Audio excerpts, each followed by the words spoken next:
लहरिता सिसके शरीरिया जल बीच खाद भैली पहतर तीरिया बहसीता लहरिता सिसके शरीरिया जल बीच खाद भैली पहतर तीरिया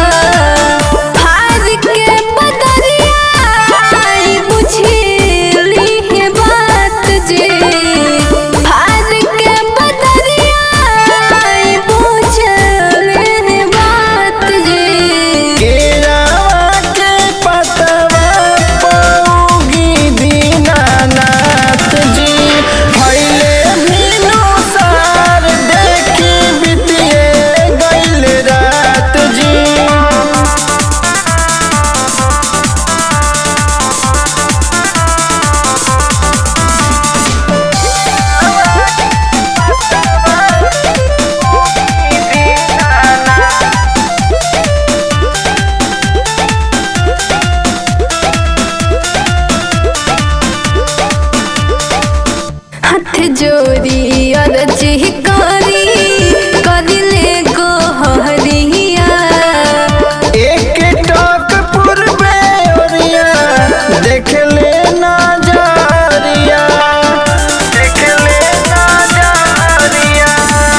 हाथ जोरी अर्जी करी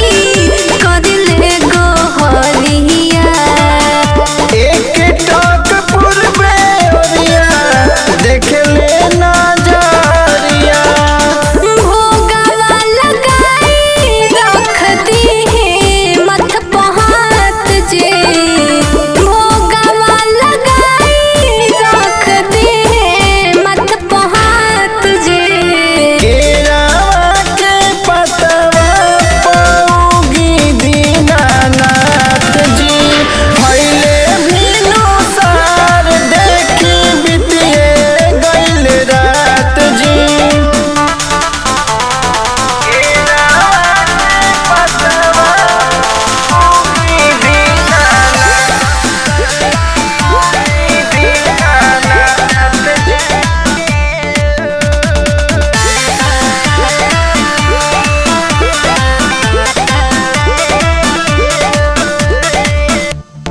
जी मंजूरी काली